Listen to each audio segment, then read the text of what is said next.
How's the weather up there? Is it fall, nice fall, trees, that's kind of stuff? Sometimes we don't even have a fall here, or it's just like a week or a few days because of just how quick it goes from like summer to winter. But actually, this year there was a fall. There was colors on the leaves changing. There was some slightly cool weather where do I put on my jacket or do I not? And Yeah. so it's been really nice to see a bit of a transition. But we are going into some colder weather soon. So Do you guys get like below zero cold or oh yeah, yeah. It's wow? I've been here and it's been like minus 33 Celsius, which I don't know what that is in Fahrenheit, but it's below zero. Oh, Yeah. man. I would struggle with that. I mean, I'm already freezing and it's like 50 here. I'm like so cold. A little bit different in California. Yeah, yeah, a little different. And every place has its challenges one way or the other. Yeah, totally. I'm from Tennessee originally, so coming Oh, up. that's the accent. Because I was wondering, I'm like, this isn't an Canadian accent. This sounds a little different. No, I picked up the A, they usually say after a certain sentence, but yes, I'm born in Arkansas, raised in Tennessee, so I've been up here for 10 years. I've Dang. adopted a few of the colloquialisms, but yeah, surviving. Like a boot? Do you say a boot? I'm not there. I'm not that far Okay, good. gone. You don't have to. Like we I can do it just for you, Angie, just for you. I can No, do no, it. we're Yeah. good. Oh, nice. So, well, then, how did Tennessee lead you to Canada? Is that where your recovery story starts, or is it before that? I'm not in recovery officially. I've worked with so many people in recovery as a counselor, but I mean, I have my own demons for sure. Yeah, So, yeah, so that's what I read in your bio. I was like, wow, you've been in the field a long time. yeah, so my wife is from Calgary. I surrendered up here back in 2014. Surrender is a brash word, but yeah. I mean, I lived in New Zealand for 15 months. There was a spiritual emergency with a friend of mine, and so that I knew in New Zealand. So we really just up and left and went to that country for over a year. So I've been Okay. in, yeah, Mississippi, working at a rehab, working outpatient, New Zealand, not doing any type of work like that, and then here in Calgary. So been kind of all over the place. What gave you your passion for recovery if you yourself aren't in recovery? There is certain pieces of recovery I can relate to when it comes to my extended family. Some family members some have struggled, and yeah, it's just something that I've been able to be really just kind of thrown into. So I was given the opportunity to work in a treatment center, and I knew next to nothing about addiction earlier on in my professional career. And then I was given the opportunity through almost being fired from my outpatient position. I was not billing enough of a certain insurance. And so they said, we're going to let you go. So I was like, well, I don't want to get fired. And so what else can I do?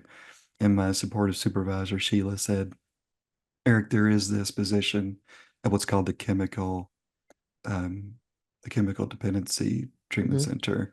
Certified chemical dependency counselor. Yep. Yeah, so it was called the CDC, but not the CDC, like government CDC. And CCDC. so, yeah, and so I was able to get my feet wet, like sink or swim. Like, here's 3 intakes and a session and a psychoeducation session doing your first day, Eric. All right. So I learned really quickly, and I still did not have that much knowledge about addiction until I really came up to Canada, Angie, and I started to actually learn a lot more from working at a outpatient treatment center first and then an inpatient treatment center later on up here in Calgary. That's awesome. Have you seen, I mean, because I've been doing this for 30 years, so I've seen a lot of change and trends. I'm curious from your perspective of what you've seen since you've got into the field and where it is now, what changes you've witnessed just in society as a whole, drugs of choice, people, demeanor, because there's definitely trends. Just wondering what you've seen. I think I've seen, at least just speaking for myself personally, it's not all about the sauce. It's not all about the substance or the behavior. There's things underneath that iceberg that had to be looked at. And when I first started in the field, working in the field in addiction, substance use, that's what my focus was, chasing the symptoms, really. And I Mm-hmm. started to see, okay, we need to look, I need to look, I can speak for myself. I Yeah. I need to look more at what's underneath. And people are just really, I think a lot of society is focused on the drug, but I have seen over the course of the years, okay, there's more things we need to look at as a society than just the substance being used. It's a big important part of it, but holistically, there's a lot of other things that need to be worked on, but also looked at. Yeah, absolutely. Like we utilize the mindfulness workbook for addiction in our program as one of the first things, and I really love that book because it follows the story of three people. One of which is a mom whose child died, and her coping mechanism was retail therapy. So it wasn't, it had nothing to do with drugs or alcohol, but this, like you said, the behaviors, the underlying trauma, it's all similar. It's all same. It's just how we choose to cope that is different for people. But really, that's what addiction is. It's just a coping mechanism to handle some little trauma. And I think for me, like the big realization I've had over the last 2 years in talking to different people is trauma is trauma. I used to consider trauma a very big incident in somebody's life, like, molestation, someone died, like some really big traumas, but really they behave, and it's a perspective from the person, the same way to little traumas. A trauma is a trauma. It could be a divorce. It could be your pet died. It could be whatever, but it's something that occurs early in life that creates this unease where people look for solutions. And for addicts, their solution ends up being drugs or alcohol. Yeah, there's that powerful anesthetic that I find, and it could be a substance to help me cope with whatever trauma that is. Yeah, I used to think that too, as well, Angie, that it needs to be some type of natural disaster or some type of like major incident that people often think maybe from movies or whatever that trauma is. But yeah, it could be a divorce, it could be a separation, it could be, yeah, a pet dying, it could be a lot of different things. And I've been able to do some training in EMDR and ART and these Mm, two these two psychotherapies that if you asked me 3 years ago, Angie, would I be okay working with people with significant trauma? I would say, get out of here. There's no way, you know, like I'm going to refer him, her, them to someone else that is more, uh, just more tailored to work with those type of concerns. But yeah, it's those two therapies have been a game changer because they get to the somatic piece that's mhm. often involved in the body, where trauma lives in the body and working on the body with trauma. Yeah. Yeah, I love that. That is definitely a realm I've really partook in the last couple of years and also learned a lot about. It had never been on my radar previously, but I'm now realizing how much it does have to do with the body. I mean, we kind of knew that as a philosophy within Elevate because that's why I have exercise, health, fitness, like let's handle the body so that the mind is right and spiritually you feel right. But then for me, realizing about the traumas living in the body and then me myself doing some somatic therapy work, it's kind of amazing. And it's not commonly known in our world. It's known, and in the spiritual world it's known, but as a society as a whole, it's not known. The solution is give them some medication, numb that body out, then they don't have to worry about it. Yeah, let's just dole out the benzodiazepines or whatever it is to help someone cope without looking to get off the band-aid approach and actually look at the root of the problem.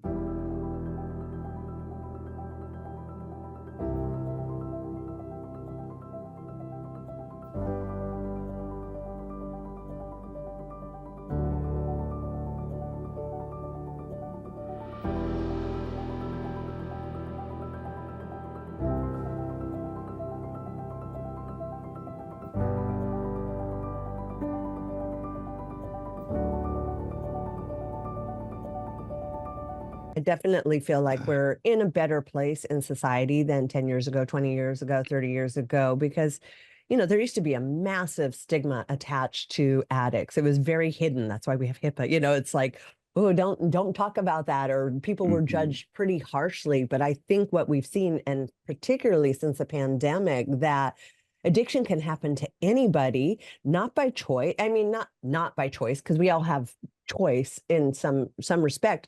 However, like what we saw with the addiction, you trap somebody at home, don't let them leave their house, tell them they can't exercise, they get no sunlight, no connection, and all of a sudden they're day drinking. And a year and a half later, we're like, okay, you could go back to normal. A year and a half is a long time to develop a habit that you can't just go back to the way you were without some type of work. Yeah, absolutely. I think the pandemic was so devastating for so many folks, children especially, but also the elderly population. Yeah. And Yeah. we might even see what you mentioned, like the 18-month piece with the elderly folks that couldn't see their loved ones. And yeah, there might have been a substance that they might have picked up that they would have never considered before. Oh, Um, absolutely. yeah. At the beginning of the pandemic, our demographic shifted a bit, and we were getting all the older people because adult children who had their own children to deal with are looking at their parents going, I can't handle you too. And so that was a Yeah. large part of our demographic was older, elderly, almost people that came to us to get straight. That was like at the beginning of the pandemic. And then fast forward a couple of years later, now we get the moms and dads that were trying to hold the fort for the kids and the parents, and they have their own addiction. And now our pendulum is, we're all over the place, anywhere from 18 to 80, but you see it at every age. There's no exemption from addiction with age or demographics or any of those situations. No partiality. Yeah. Yeah. Yeah. Yeah. One thing that we're, and since we're talking about the pandemic, struggling with, it used to be for us pretty cut and dry. You bring someone in, we're like, ooh, I don't know, I don't think there's an underlying mental illness. Let's handle their addiction. Let's get them off all the drugs. Then let's see, how they feel afterwards. But now, due to the pandemic, I'm seeing mental health is just like at an all-time high, and it's not that easy or distinctive as it used to be because it's almost like new mental illness combined with an addiction that was there. And then, figuring out the best way to handle that aspect, which needs way more handling than it used to because of how many people are now suffering from the side effects from COVID that aren't just addiction or mental health. It's a pretty big combination of both. Yeah. Depression, anxiety, ADHD, trauma, grief. Yeah. So many different co-occurring concerns. Yeah. Mhm. And how has that been for you? So are you primarily counseling now, or are you working in a clinic? Like what does your days consist of? Depends on the day. Same. Yeah. I got five different positions. I think five. My hands are in a few honey jars. So Mm, yeah, private practice. I work for another clinic. Actually, I'm going to in a few hours after we get off of the podcast today. It's about, let's see, six or seven of us are in the clinic. Anyway, so that's an outpatient clinic. I work for a retreat center. Actually, go out to a retreat location outside the city, and I right. do usually accelerated resolution therapy, often used for trauma. I also work for a nonprofit in a place called Airdrie, which is north of Calgary, and it's just an amazing setup that they have where they're able to, at a community level, do some massive shifts for people when it comes to addiction recovery and mental health. It's called the Thumbs Up Foundation, and it was started because one of the co-founder's sons died by suicide, and a lot of his Mm. pictures he has his thumbs up. So the Thumbs Up Foundation, and they really start to advocate for people in the community. And if you want to talk about what we do in that organization, that's cool. But yeah, so long story short, yeah, I'm in a lot of some outpatient clinics, and also private practice. Yeah. The one thing I don't know about, and I would love for you to explain to me, I'm familiar with EMDR. That's what it's called, right? The tapping. Y- yes. Yeah. What is the other one that you were talking about? The accelerator, ACR? What is that? Yeah. Counselors love acronyms. Eh? We got all these different. I know. CrossFit But does too. I get yes. it. Yeah. Oh, yeah. CrossFit looks intense. Ah. Yeah. It So. looks way more intense than it is. I mean, yeah. I have people straight out of detox doing CrossFit. Like anyone can do it. It's okay. That's amazing. That's awesome. So yeah, accelerated resolution therapy. The tagline of that therapy is keep the knowledge but lose the pain.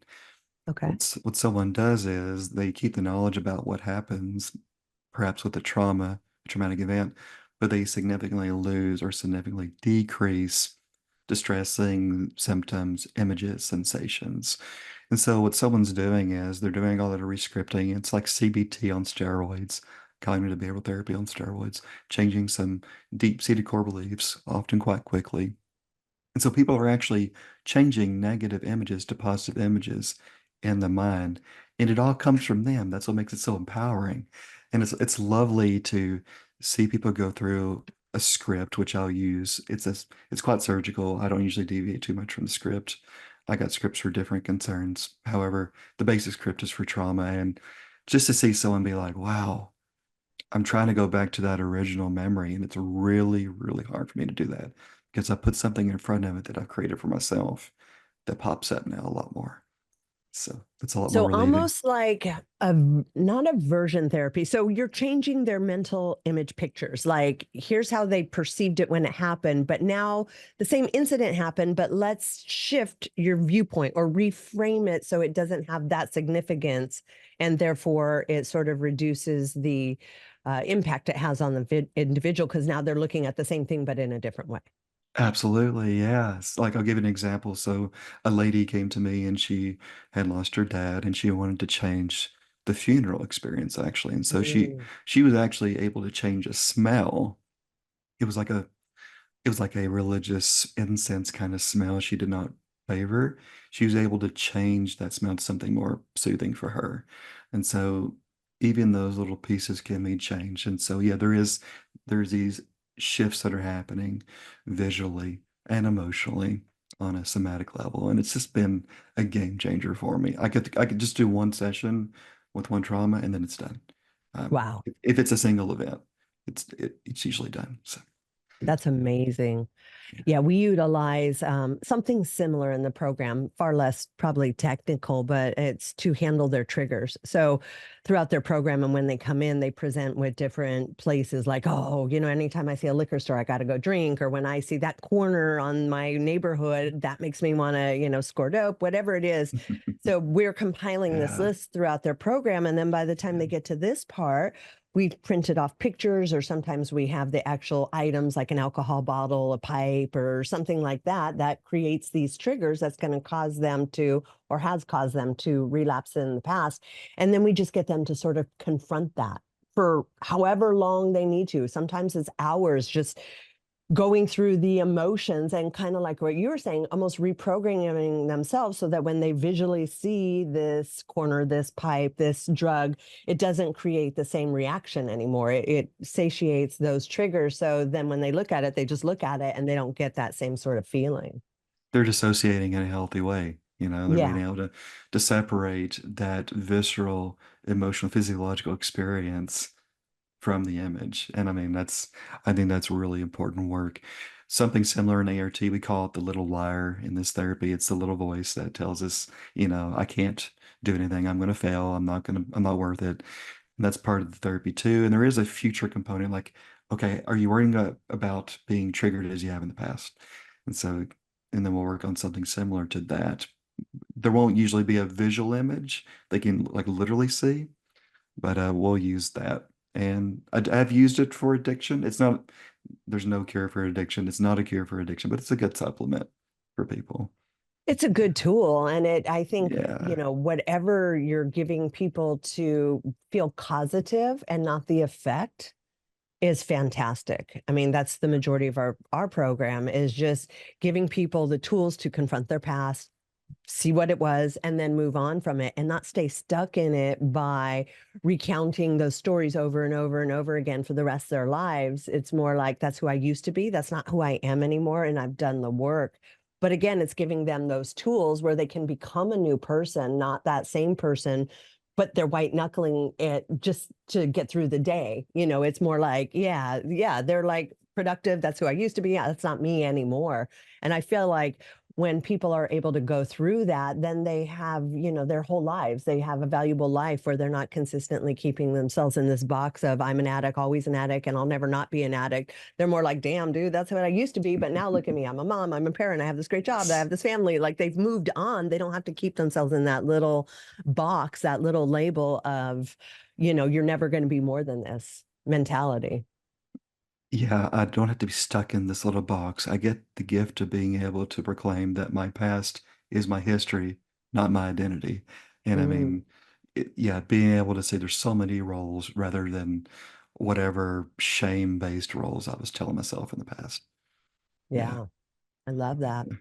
So, in your work, what are you seeing as a predominant substance of choice right now?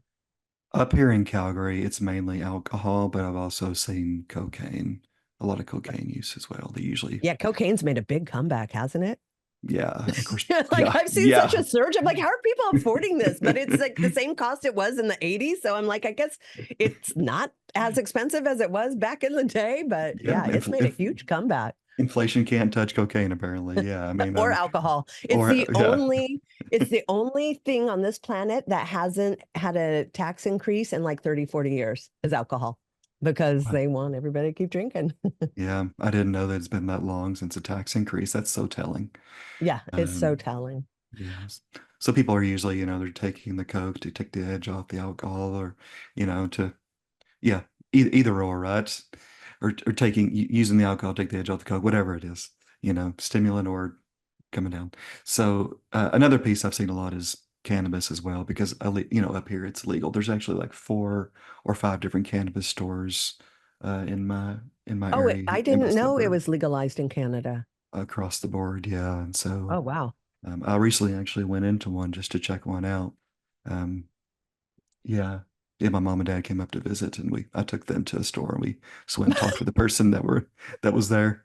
So that An was interesting interesting. family outing. Yeah, it's a very interesting one. But yeah, I have seen people come to me like, Eric, yeah, I started to use cannabis. It was helping me at a certain time, but there was a point where now it's like invading my life, and I Mhm. really can't function. So there's that as well.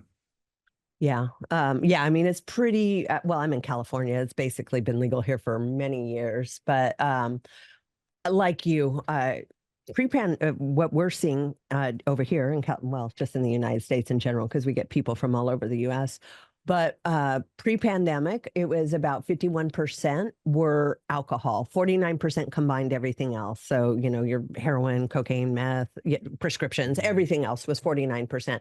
As the years crept by in the pandemic, now we are up to our demographic is like 80% alcohol. 20% everything else combined, and that includes fentanyl coming on the scene, and like you said, cocaine and marijuana, and then all the prescriptions. So that's how bad alcoholism has gotten. And again, you don't really hear about it. We're starting to hear about the fentanyl deaths. It took a while for us to hear about it, but you don't hear about how devastating alcohol has become to so many people because it's so commonly accepted. People won't even recognize it as an issue.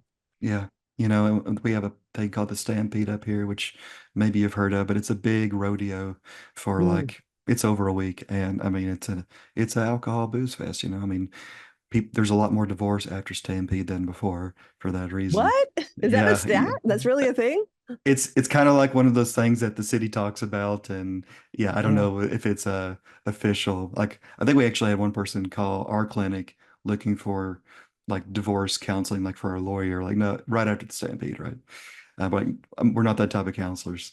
Anyway, Yeah. yeah, I think that it's very minimalized as far as alcohol's effects. It's a carcinogen, and people don't understand that its effects on families and the person and organizations, and yeah, Well, and I think what a lot of people don't recognize is how physically addictive it is. So if you've been drinking and you try to cold turkey, it's actually very dangerous. And that's what I tell people who are like, oh, I don't drink that much, just like a glass of wine every night.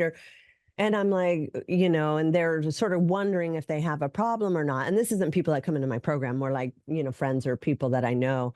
And I always tell them, like, don't try to do this on your own. Like, you need to be medically safe about it. If you've been doing it for a long time, even if it's not binging or it's not that much, it changes your body chemistry. And it's so dangerous to just quit cold turkey. This is where, seizures and all the different stuff that happens when people are trying to do the right thing, but they don't realize that their body's now physically addicted to this.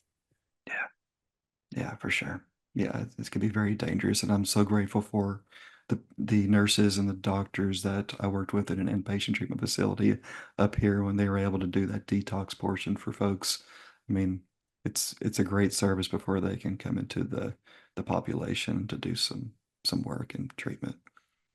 Yeah, I love Mhm. that.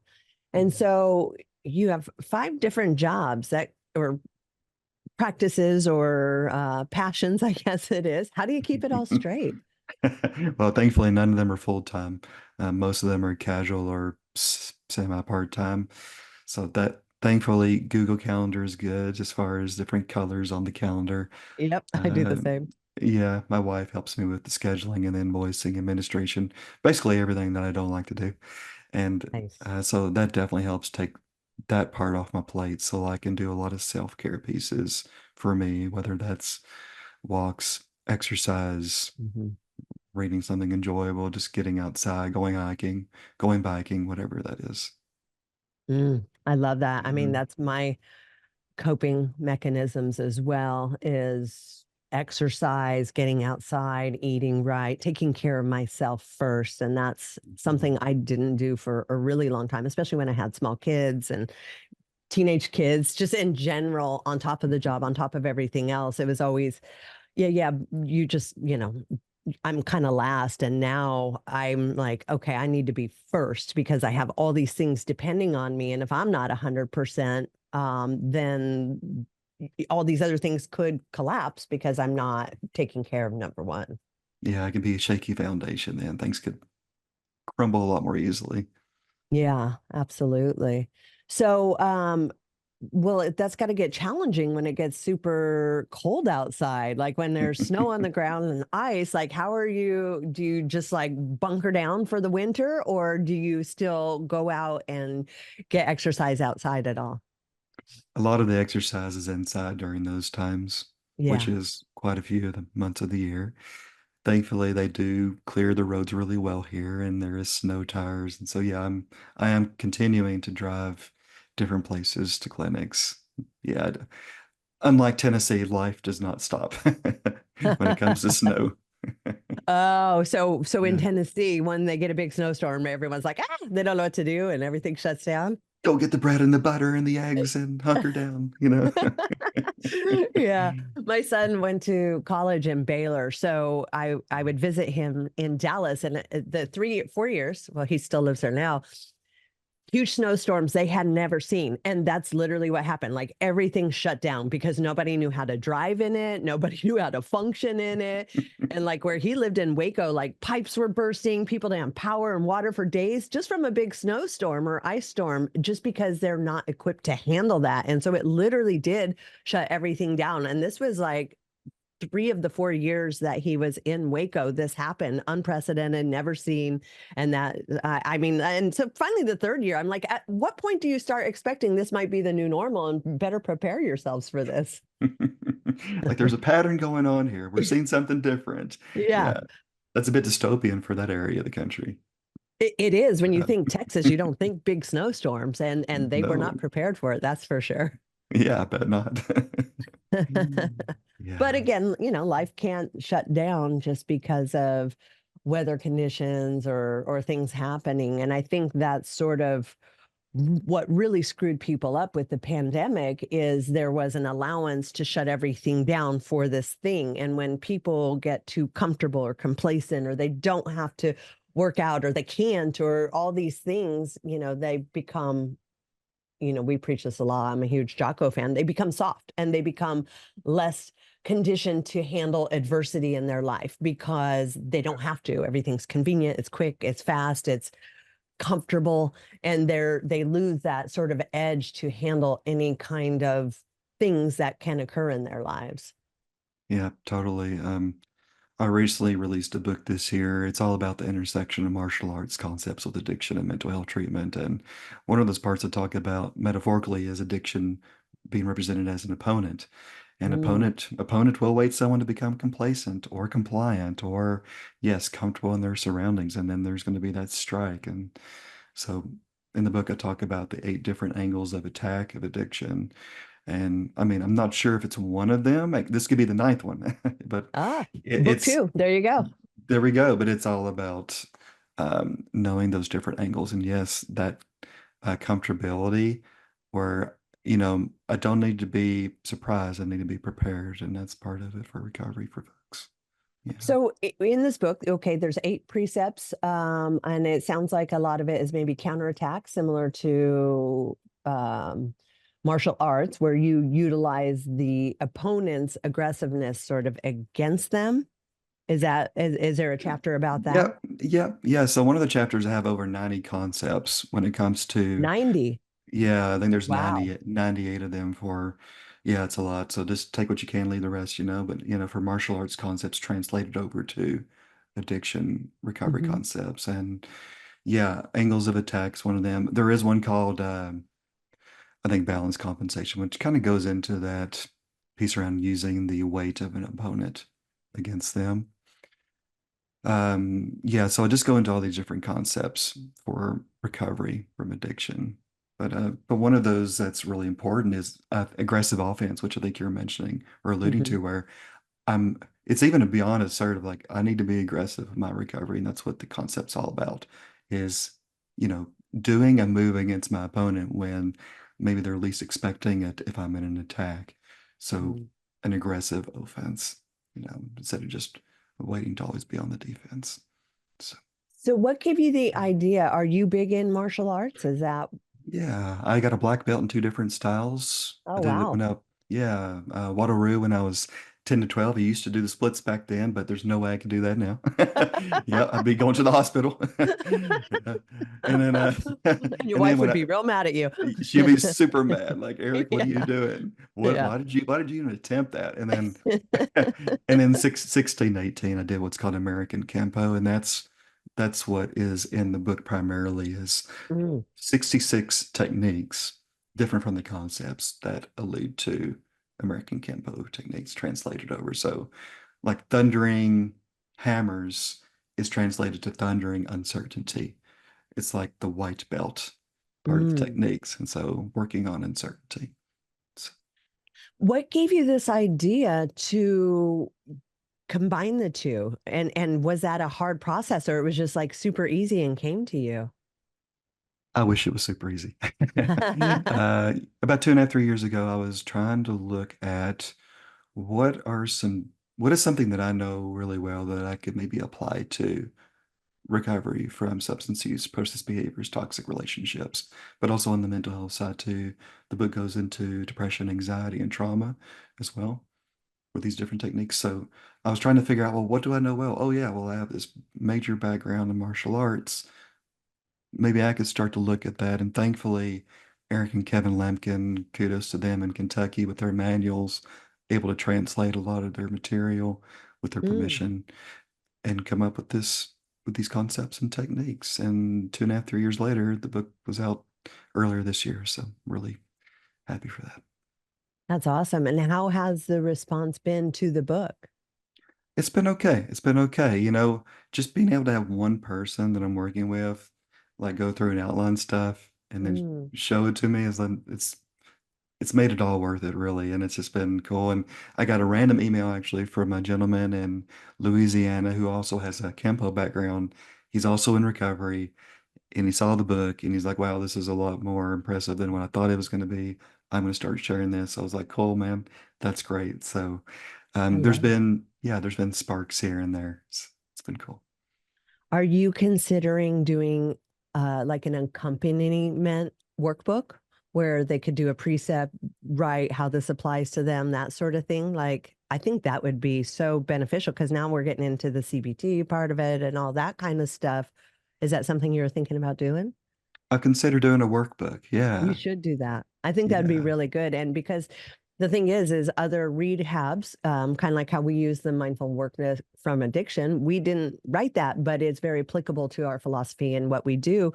So I really think like an accompaniment workbook would be like super beneficial for facilitators, for individuals, for people, because a lot of times people need direction on direct application. Like they can't figure it out for themselves. Or like, oh, that's a cool concept, but it's much different when you're going through the process and seeing how that applies to your life and how that precept applies and that sort of thing. Yeah, one of the chapters is called Practical Simulation, and I do ask certain questions to journal about, to consider, reflect on, even Hmm. mentally. And then there's some actionable steps for each of the 66 techniques. However, it could be further expanded on in a workbook that's more kind of workbook formatted. So, Yeah.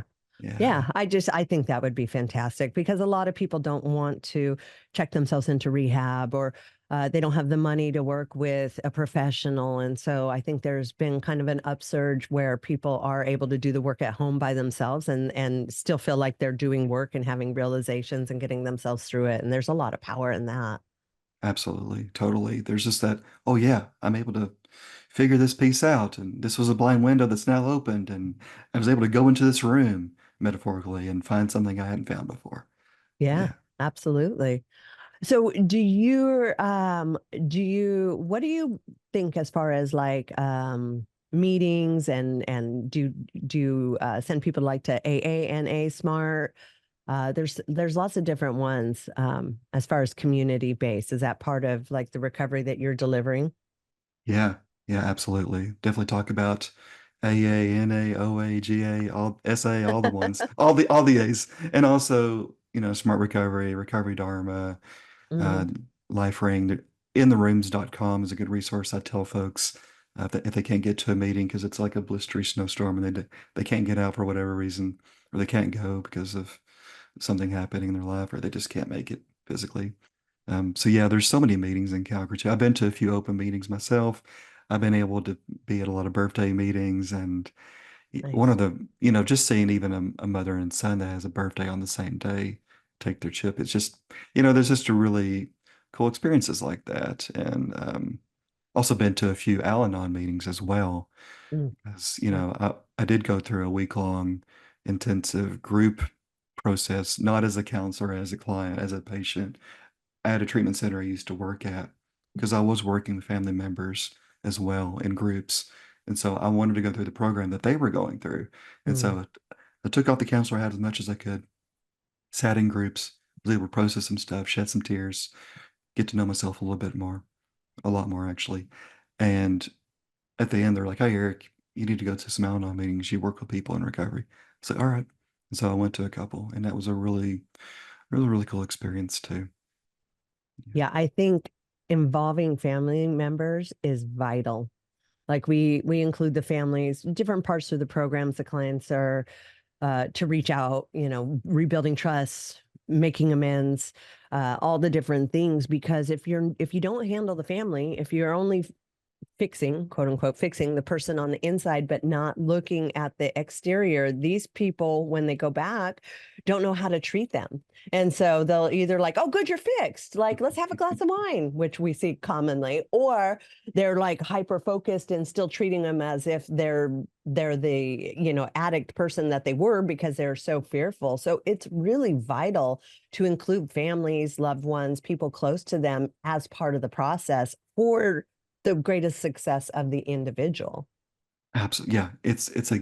It can be a game changer for someone's recovery instead of, I mean, yeah, focusing on the self is very important, but yes, it's also so important to look at, okay, what are the triggers that could be involved in the family system? Maybe, yeah, maybe they're waiting because of the homeostasis to have those beers again. I even worked with a lady who had she actually had some envy that her husband was able to go get treatment, and then she was just kind of stuck, Mm-hmm. on the wayside. And she was able to finally get into this group and share about that. Like, yeah, he had like 50 days of treatment and came back, with a lot of insight and a lot of shifts in him. But then what about me? And so Yep. being able to say, okay, there can be a path forward for both folks or the family in general.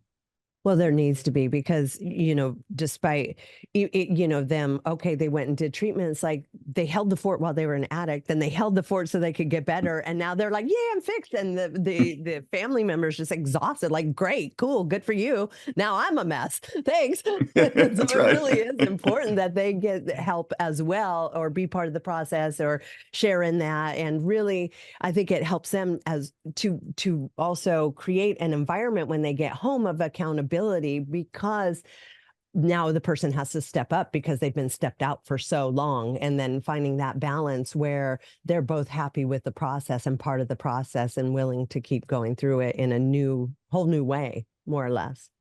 Yeah. Yeah. Like, okay, you know, I've been able to get some help and it's like, holy crap, that's great. Good for you. Awesome. Yeah. So, what about me? And I'm so glad that the place I worked with in Calgary here, it's done in tandem for the most part, which is good, involving the family and getting them support. But yeah, I've seen when it's not been that way. Um, Yeah. yeah. Yeah, that's for people who leave our program prematurely, 90% of the time, not 100, maybe 85%, it's because their loved one back home got soft or weak. They're like, oh, they sound like they're fixed. It's okay. They did 30 days. That's more than I ever thought they would do. So this is good enough. And so if there's not, and this is where we like straight from the gate start coaching the families on like, look, it's important for them to complete this entire process, even though they sound better, like they need to do this. But when the families or loved ones are weak and not able to say, hey, there's not an option for you, or if the person's really self-sufficient and they don't need the family, those are the ones we struggle with keeping for the duration of the program. But the families who are solid and strong and they're like, nope, don't care. I'm not going to help you if you don't complete. Those are the ones where the client actually goes through the process and they get the end result and then they are successful. Yeah, what I hear is when there's a lack of codependency, which can be often a mirror of addiction when it comes to self-image or minimizing or justifying or what it's delusion even. So when there is that lack of those symptoms of codependency, and I allow a person to maybe sow what they reap, or I allow a person to find that footing and go in the next step without trying to helicopter. What I hear is that's super important, Angie. Yeah. Yeah. Yeah. So, what other practices do you? So, you've seen tremendous success. Like, my question is, well, I mean, I guess it's not an. I see it every day. Is the end results from like say the tapping, the EMDR that handles trauma, correct? And this is where we're identifying the trauma in the body and then changing the response to the trauma. Does that Yes. kind of sum that up? Yeah. Yeah, that's a good summation. Um, it's it's really hard to simplify EMDR. So you It did you did is. you, It you, you is. did a, It's you kind of did a good complex. you did a good job. Oh, Yeah. So yeah, you're welcome. So we're changing with EMDR. There's a lot of focus on changing those very generalizable, self-referencing, negative core beliefs like I am worthless, mm. connected to a memory, and then inserting I am, let's say, worthy connected to that memory in the installation phase, which is phase 5 of the 8 phases of EMDR. And so we're desensitizing someone to the memory in phase 4 and desensitizing them to that negative core belief, and then we're inserting the positive one later on. Yet that also means we are working on the body. There's the butterfly hug, which is tapping this way with 2 fingers, 2 thumbs interlocked, which helps out. Or yeah, there is the tapping on the legs. I've even seen gorilla tapping on the shoulders. So yeah, so yeah, it's an important part with the MDR. And do you see that work like every time, or is sometimes it difficult for people to understand it enough to get the benefit out of it?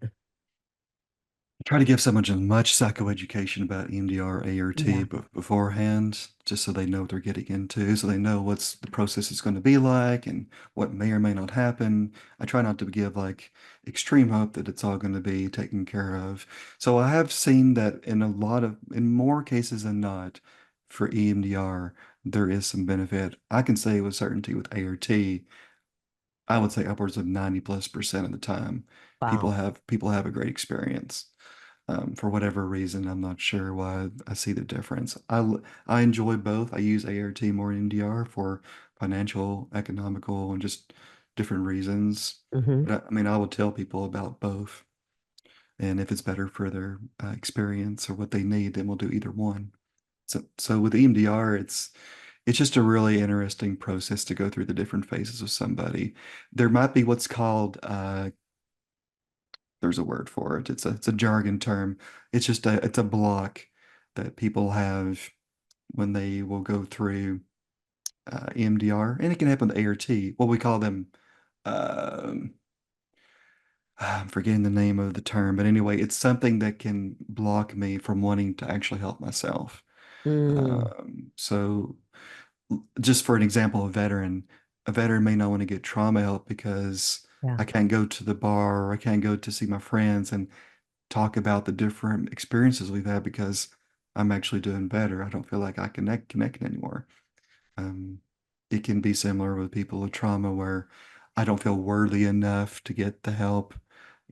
Secondary gains, that's the name of the term. But anyway, Mm. there is what we call cognitive interweaves in EMDR where we try to work on those secondary gains to help somebody bypass them to work through them so they can actually get the support and get the full benefit of the therapy. Mm. I love that. Yeah, it's unfortunate, and I don't know if this is the case with like what you work with. There's so many things that work, but getting insurance to pay for them, that is like the big trick because they basically, they know what they know. They want it to look a certain way. They want it to include like, and this is where we kind of miss out.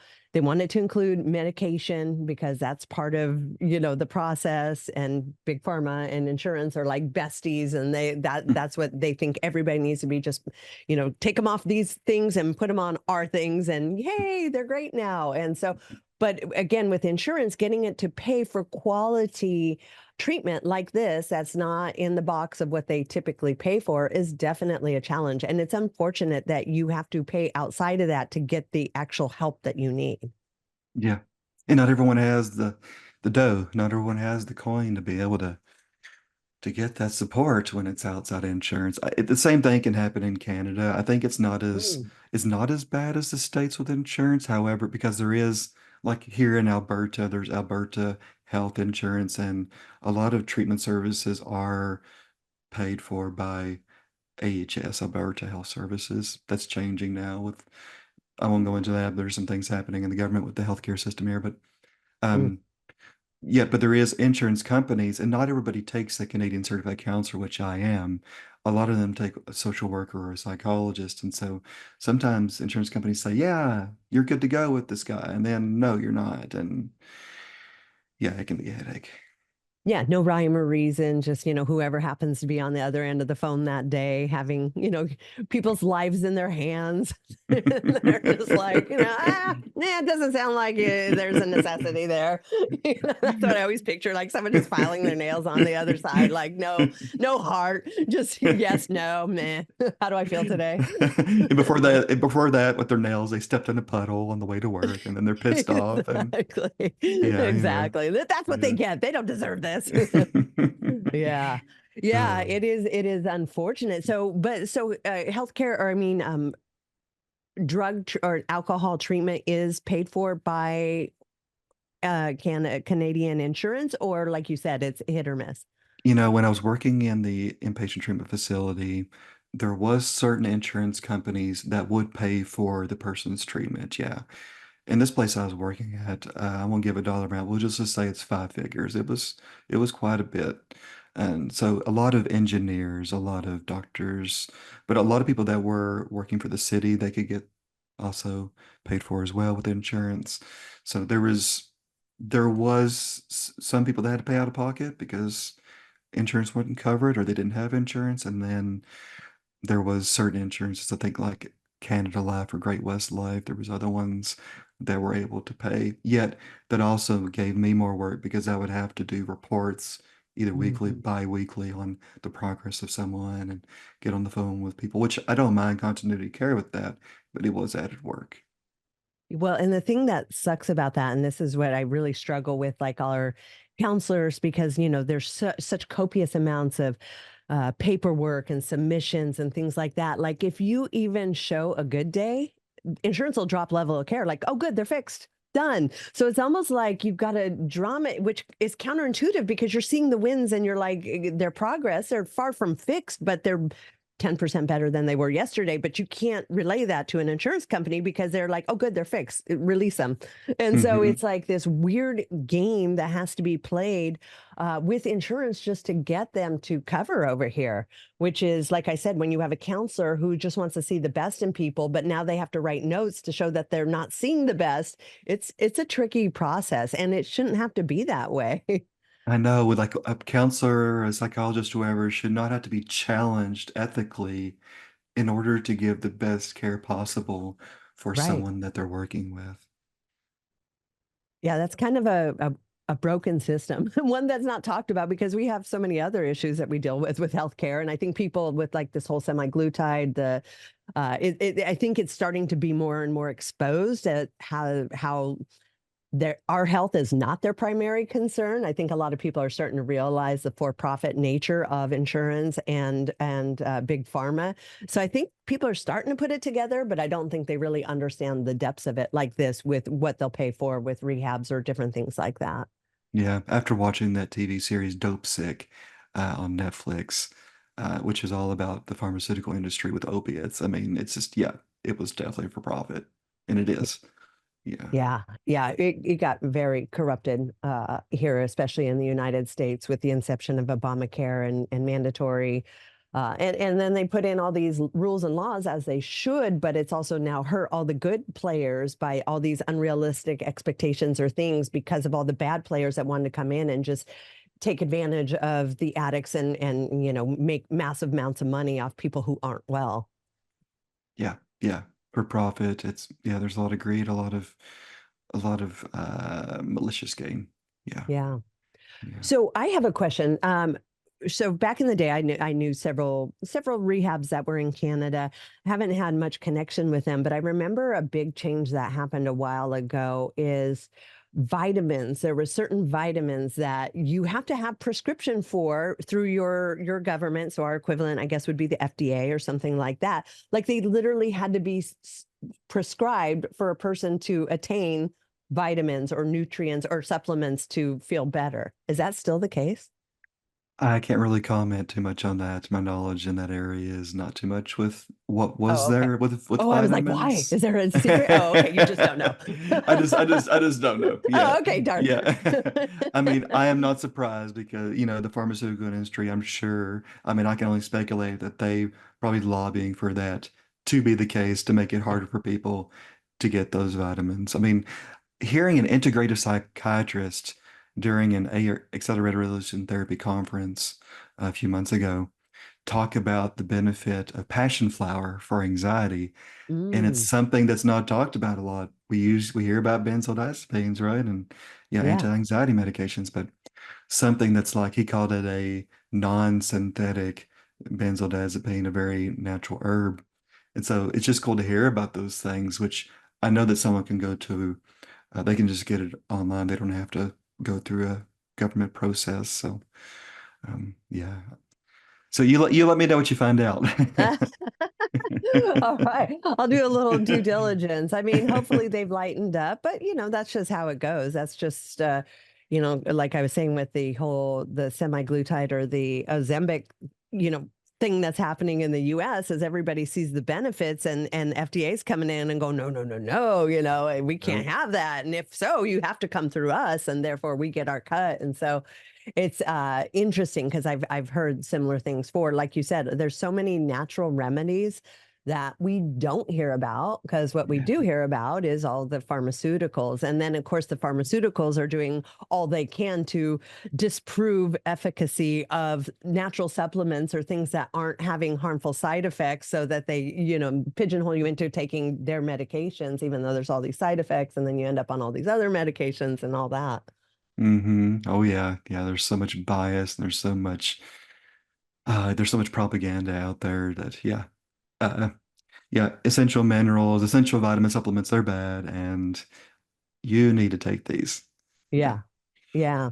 Yeah. Yeah. And do you see that a lot with you where people have gone to treatment and they've been put on medications for their sleep, their anxiety, their addiction, their this, their that, and then, but yet allowed, they're claiming sober because the rehab saying, oh, now you're sober, even though they're on all these medications where they are far from sober, but yet they're walking this path of sobriety that's not really real. Yeah, and I saw on your website that, you guys, like for the treatment center there, like you guys want to be able to get someone completely substance free, where they're not dependent on any type of medication. And yes, I have seen where people will get on medications if they've been in inpatient treatment or if they're in outpatient treatment, if they have a primary medical doctor that's not well versed in addiction Mm-hmm. recovery, then yes. And even someone I worked with an opiate concern, she was trying to tell people in the medical field, like, you cannot give me this certain medication, even if I'm in pain. I'd rather just work through the pain different other ways. Yet they keep asking her, do you want T3s? Do you want Dilaudid? Do you want whatever, right? Do you Yeah. want morphine? Like, no, because she's in recovery from that. Yeah. Um, so I think that there is a disconnect with not everybody in the medical field. Yet, when it comes to these medications for people in recovery, I think talking with the primary care physician about the duration of that use, what's the motivation or intent behind the use, what could be the possible, side effects of this medication, how, so when do I need to look at the possibility of titrating or tapering off? I mean, I think that all those questions need to be asked with the doctor if that's going to be the case. But I've seen Mm-hmm. people have negative reactions to, I think it's naltrexone, naloxone, some side effects. And they're like, yeah, that wasn't for me. Yeah. So they go without. Yeah, I Mhm. don't know if it's the same way over in Canada, but I know here the doctors are just so few and far between that, it takes months to get an appointment. And by the time you get one, you have like 5 minutes. And if you're just trying to be a patient and not knowing how to advocate for yourself like that, they're going to be like, what's your symptoms? What's this? Okay, here's your prescription, good luck. Because for a doctor, they're trying to minimize liability and they'd rather you be comfortable, even if that's, continuing these medications and all these things so that it doesn't fall back on them as far as a liability. So they're more treating, symptoms as opposed to like the actual problems. And their goal is to just get you out the door with minimal liability to themselves. Yeah, it's a big part of it. I'm gonna give this person a script, a prescription, so I'm less liable. I can say I at least gave them this script to help them. And I can't believe 5 minutes. I mean, what can someone do in 5 minutes as far as an Yeah. assessment? It's Yeah. it's similar in Canada, as far as the amount of time to see a doctor and or trying to find a primary care physician can be difficult as well.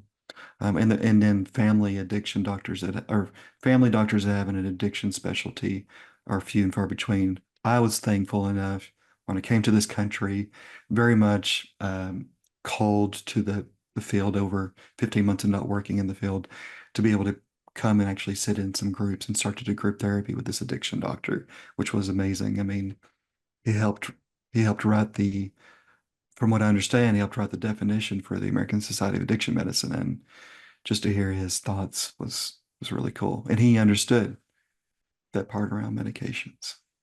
Yeah. Well, and I think a Yeah. lot of addictionologists do. Our doctor definitely does. Our previous doctor definitely did. And that's even with, our modality of removing everybody off of all medications. Like we get people safely through detox from alcohol, Suboxone, you name it, from 3 days to 10 days, usually max, unless it's high levels of like methadone or Suboxone.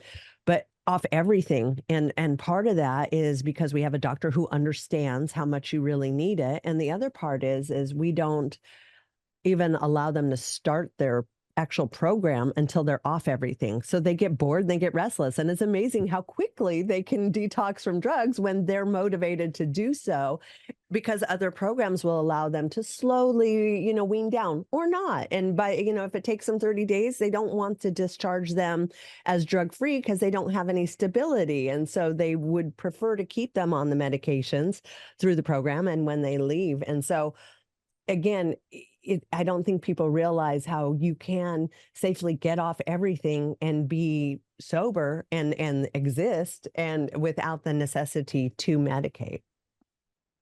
It is possible. It's just really hard for the brain to accept that possibility and allow them to go through the process of being completely uh, clean, clear those substances. It's the same with ART. When I do that trauma therapy, I need somebody to be at least 24 hours without a substance that's mood altering or mind altering. You know, Just yeah. 24 hours, that's not bad. Yeah, at least if they're using marijuana, at least 24 hours without using it before they come in to do that treatment. I mean, more, yeah, more would be better. But More days, yeah, without it. Yeah, because yeah, marijuana, it's like an oil substance, right? So it really attaches to like the fat cells and things like that. So it takes longer to leave the body. yeah, yeah. I've had Whereas I people, think alcohol is pretty water soluble. Like it can, if it's only like a glass, it could be out pretty quickly with a bunch of water. But I know marijuana hangs around. Like we'll, do drug tests on people and they'll continue to test positive for quite a while after the person hasn't used it. yeah, residing in the fat cells gets released as the weeks go on. Yeah. Yeah. Yeah, absolutely. Yeah. So what's next for you? Just continuing to expand on what you're doing, or do you have some new projects or ideas that you're going to delve into? Got a book coming out next year. It's Another book. another book. Yeah, it's Is it totally, a yeah, backup to this one you've already written or something totally independent? totally different. It's called Buried Alive: Four Ways to Free Yourself from the Dirt. It's a self-help book, but it's also inspired by a true story. My dad was accidentally buried alive back in 2000, and thankfully he survived. I won't go into the story unless you want me to talk about it, but thankfully two people were with him. But I extract four different concepts for self-help. But I also have interviews of the three men that were involved that were transcribed back in 2005 and recently with my dad in 2024. So I'm able to transcribe or pretty much word for word those interviews of their different perspectives of what happened and also bring in these different concepts. So it's a shorter book than the one I released. It's like, yeah, it's half as long. So yeah. But totally different. So not to do with addiction whatsoever, but still confronting or handling the traumas like and tools on how to do that with four couple different precepts. Yes. Yes. That's And awesome. How was that to work with your dad on this? Like, was that his idea or your idea? it was my idea, and then he gave me his blessing, or at least I think he did. In my mind, he does. Find out soon enough. Yeah. Yeah, I did the documentary back in 2005, and I was able to go back to that and just kind of have to write it out word for word. Their accents are really thick. If you think my accent is thick, theirs is like twice as thick. So Tennessee accents or Canadian the accents? Tennessee accents, all Oh yeah, yeah. all of them. So two of them are from Tennessee, so like very Tennessee. Um, then we went out there, so very southern, and Yeah, yeah. so I was able to then interview him just a few months ago. How are you 24 years later after that incident? Yeah. Because he was buried underneath about 8 or 9 feet of dirt for a couple of minutes at least. So Wow. big rock came down on top of the dirt as well. So they had to take the rock off, didn't find his head. Oh And my then, gosh. yeah, so they were hunting for Native American artifacts, arrowheads. And And there was like a collapse. Wow. there's a Thank gosh he collapse. wasn't out there by himself. You know what? It was almost only two of them. The third person that came did not want to, he was a little hesitant at first, but he initially came. And thankfully he was there to help because um, the other gentleman did get hurt as well with the rock that came down, hitting his knees further Oh, up, further up this kind of incline out of the dirt. So if it wasn't for the third guy that was there, the third friend, he would likely be dead. So oh wow. yeah, Was it I bet it was very I mean most I wouldn't say most. I don't really know about that. But for you two to be able to closely talk and work together and bond on something like that, very traumatic, that had to be very special for both of you and kind of like helping him process the trauma by working with you on this.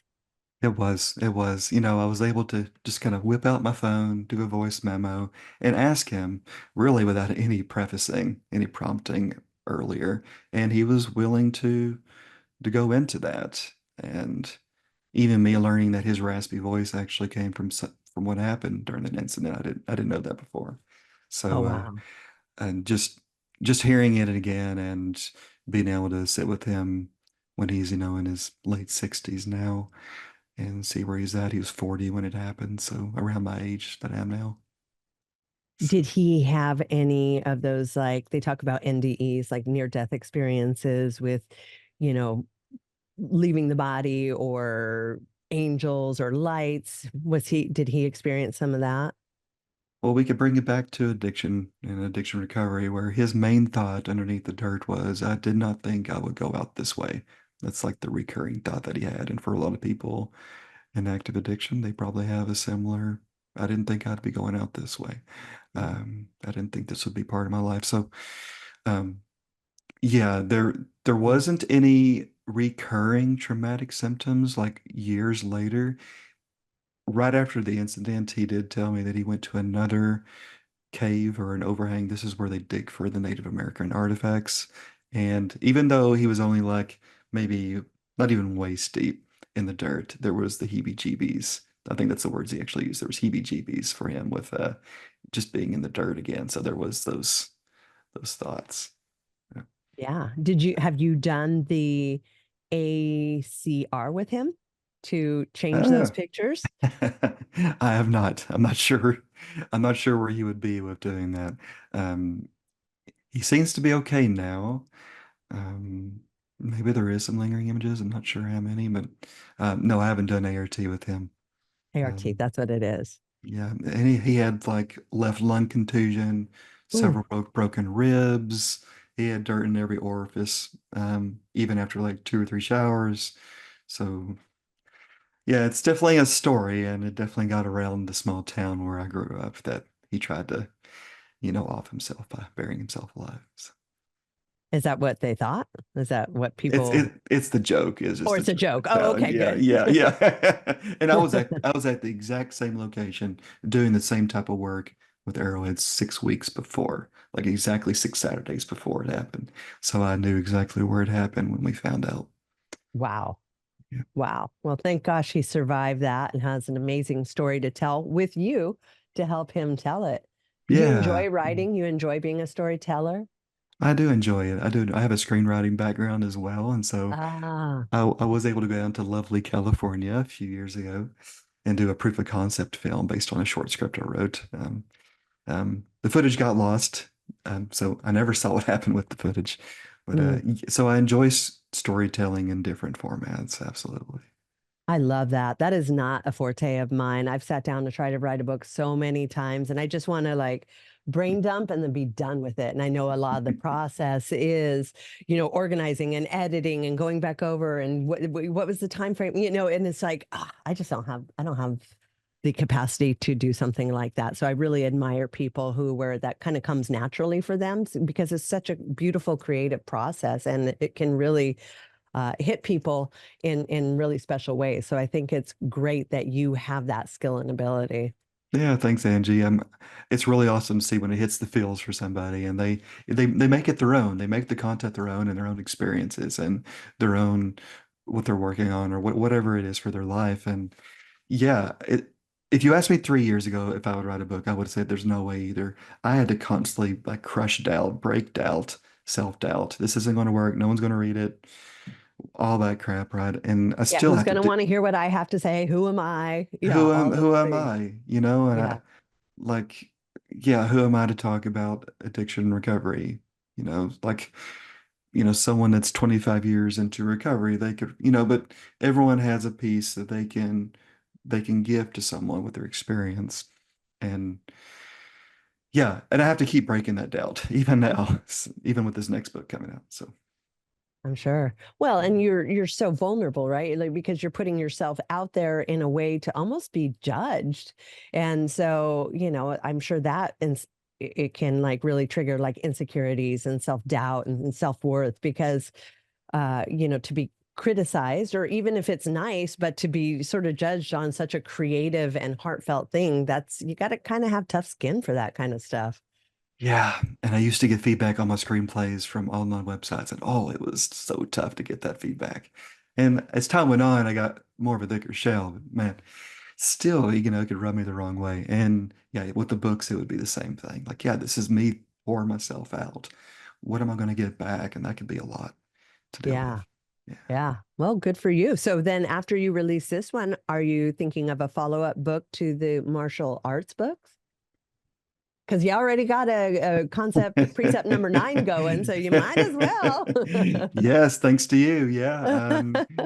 Perhaps. I'm working on the third one right now. It's called Confessions of an Experienced Therapist. And it's Mm, gonna it's gonna be quite exploitative. So I'm really putting myself out there with my mishaps, mistakes, what I've learned, what I've grown up with as far as the career and yeah. So yeah, maybe the fourth book and or in tandem.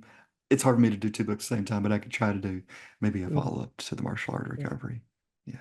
Yeah, that's interesting for you to put yourself out there because I think people assume people like doctors and therapists, you always know the right thing to do in every scenario. And you can think you're doing the right thing and it's totally not the right thing and that can be used against you even though you're at the moment and kind of like being a parent at the moment it seemed like the best thing to do and then you find out after the fact that was like the worst thing you could have done but you couldn't have possibly known that. So I think it's great that you're willing to be vulnerable like that because I think you're in a profession where you're under a microscope and people just expect perfection and they don't understand there's so many variables, especially when you're dealing with another human. Yes. Yes. With another, person walking around, with their own soul, their own spirit, yeah, their own experiences. Yeah, there's yes. It's nice to hear you talk about can we give these other professionals some grace? Yeah. Yeah, absolutely. Yeah. Um, but then, you have the bad apples that ruin it for everybody, where they take advantage of that and utilize their positions for bad things. So it's tricky. It's like everything. There's the pros and the cons, the good and the bad, the helpful. Are and I think the measuring stick at the end of the day is, are you doing more good than harm? I Yes. mean, there should be a pretty big distance there, but Yes. especially someone who's been around for a while. But at the end of the day, are your intentions pure? Are you really, helping others?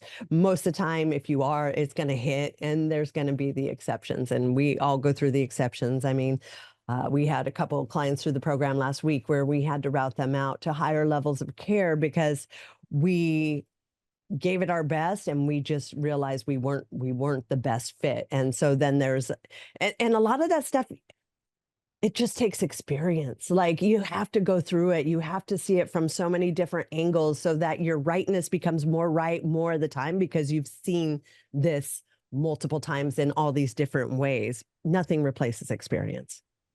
Nothing does. Nothing does. And I think, yeah, there's something to be said for I was able to meet this person at this particular juncture.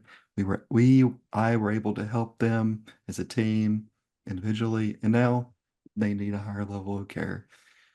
No harm, no foul. We did the best we could with what we had at the time. Yeah. Yeah. Yeah. So, And the reality is mhm. we can't fix everybody. And No. that's where the ego's got to go to the side and say, hey, we want the best for the person, but we're not the best to handle it. And again, that's something where experience is going to take over. Whereas before we might have tried for 3 months, even though all the signs were saying don't do it, but we were still going to keep on trying. But that's where experience comes in and says, you could do this for 10 years and you're not going to see the results you're getting. But you would never know that until you've been through that. Yeah, and through the process, yeah. Yeah, yeah, I've yeah, I've exactly. I've told people in consults, "Hey, I don't think I'm the best fit for you. Mm. That's beyond my scope. Here's some other names for continuity of care." You know. Exactly. Yeah, because there is no one size fits all, period. No. And so that's where we have to delineate, is this the greatest for the person or not? That's part of the grace for myself is okay. I don't have to be everything to every person. They're going to find it somewhere else, and that's okay. That's a lot of expectations to put on me. If that was the Yeah. case. Yeah, yeah. Exactly. Awesome. Eric, I've really enjoyed our conversation today. You've been phenomenal. Will you please let our guests know where they can reach out and get your book, or you have a website, or how can they get a hold of you if they're interested in getting counseling with you and any of the vast ways that you are helping people? Thanks, Angie. A pleasure to be with you today too. website is Recovery Arts Counseling. That's with two L's because I'm up in Canada. So kind of like martial arts, but recovery arts. And you can find me on Instagram, same thing, Recovery Arts Counseling. You can also find me on Facebook, on LinkedIn that way, Eric Fisher on LinkedIn. The name of the book is The Martial Art of Recovery, Self-Mastery Practices to Subdue Addiction and Achieve Mental Wellness. And you can find that on Apple iBooks, Amazon, yeah, different places. I got a blog on the website as well. You're welcome to check that out too. Awesome. That sounds amazing. Thank you so much for coming on the show today, and good luck with your winter. You're getting started. The winter cometh, yes. Yeah. Oh, two quick questions. Have you learned to love poutine? You know what? I've never actually had official poutine yet. So What? I have not got there. No. I Yeah, feel no. like after 10 years, you should have got there. I mean, I I went to Disney know. World and went to the Canadian booth just to get poutine. I know, and I don't want to get it from like A&W or something like that. So no, but that could be my mission is to have some good official poutine. Okay, good. You had a second question? Did you have a second? Yes. Oh, Do you love maple syrup now? oh, I love maple syrup. Yeah. Same. Love it. My wife used to work for a company that had their own like maple syrup company, and she was able to get free bottles. And oh yeah, it's good. Nice. Okay, good. Then you're half Canadian. We'll give you that. Yes, yes. I don't have a beaver on my shoulder, and I'm not riding a moose yet. But yes.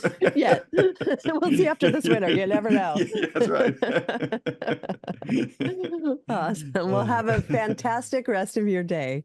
Yes, thanks, Angie. You too. All right. Thank you.